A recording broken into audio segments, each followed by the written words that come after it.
I have been reading through and reflecting recently upon Hartmut Rosa's work Social Acceleration, a New Theory of Modernity.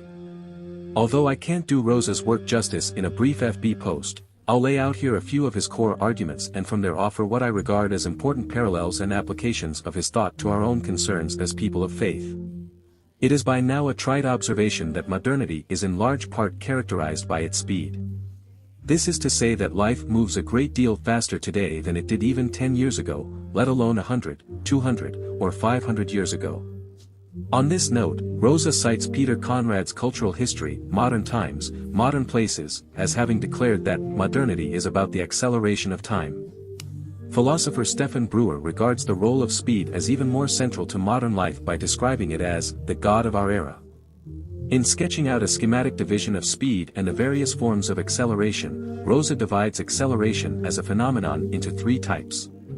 A. Technical acceleration, the intentional, technical, and above all technological, i.e., machine-based, acceleration of goal-directed processes.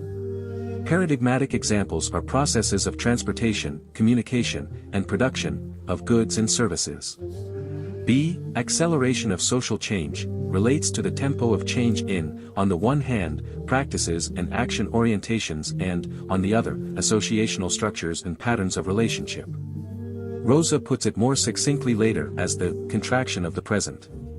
C. Acceleration of the pace of life, understood as an increase in episodes of action or experience per unit of time. Now these three phenomena are interrelated in myriad ways, and in different contexts intersect in a complex manner. What is paradoxical, or at least appears paradoxical, about all of this, is that as society continues to accelerate, much of life ceases to move for the individual. We save time but have less and less of it available. Collectively, this rush, as Rosa notes, provides scant cover for, and ultimately, in effect, produces, a standstill in the development of ideas and deep social structures. The effects of this are myriad. Of them is a sort of helpless indifference in the face of endlessly malleable conditions. The current epoch is characterized precisely by the way all motion seems to come to an end. Utopian energies are exhausted because all the intellectual and spiritual possibilities appear to have been tried, and this threatens to expand into an uneventful boredom. Another effect is what Rosa calls frenetic standstill, a term borrowed from Paul Virilio's Inertie polaire. Frenetic standstill is characterized by the absence of any direction of development and, on the other, through the unsettling of the very foundations of the previously ultra-stable, cultural and structural societal framework of modernity by postmodern processes of erosion. The tempo of major transformations has occurred historically generationally, several generations passed with relative stability and shifts occurred in subtle, less discernible ways. That tempo was accelerated at some point into intergenerational changes, where the life of one's grandfather no longer applied fully to his father. Rosa furthers this theory to the current condition of intergenerational change, where my own life only a few years ago is no longer a reliable guide for current and future activity. This tempo is profoundly destabilizing. Rosa cites recent studies to argue that depression and related disorders often appear as a pathological reaction to and withdrawal from the social pressure to accelerate. Jonathan Trejo Matthews draws on this to argue that our collective identities, culture, and social institutions become compromised or reconfigured to accommodate the demand for change.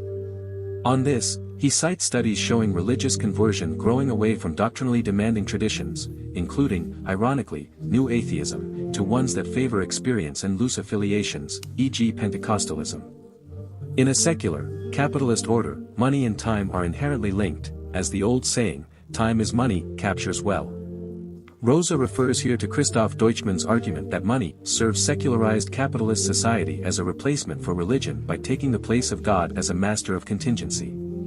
In this, there is no longer a promise of peace of mind in the turn to a powerful, reassuring God who is ready to intervene with respect to the contingencies of life. The encouraging thought behind many prayers is precisely that, whatever may happen, it is all in God's hands and therefore good. What now serves as a functional equivalent is the idea that having the largest possible amount of money, and hence options, will allow one to appropriately react to future contingencies. It is in such a world of frenetic standstill, unceasing social acceleration, and the destabilized individual, that we can correspond with those who, with unblinking ferocity, denounce, fight, and make demands that their prior selves, only a few years prior, would not even have recognized. Indeed, the very fact that they've changed, or developed new attitudes, becomes self-justifying. I used to be a bigot, narrow-minded, and whimsically myth-driven like you too.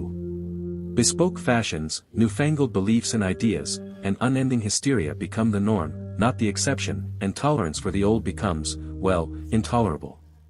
This relates to the late Richard Neuhaus's observations concerning what he termed the New Orthodoxy. The new liberal orthodoxy of recent decades is hard and nasty. Compared to it, the old orthodoxy was merely quaint.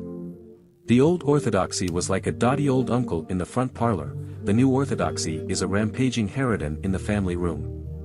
The old orthodoxy claimed to speak for the past, which seemed harmless enough.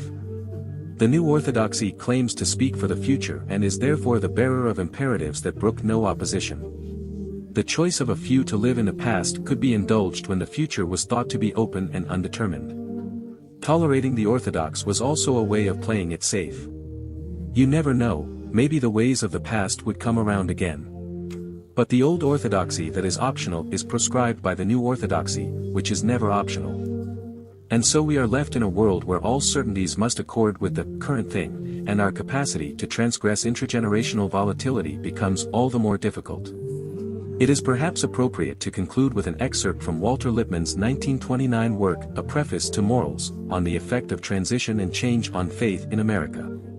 The American who still lives in his grandfather's house feels almost as if he were living in a museum.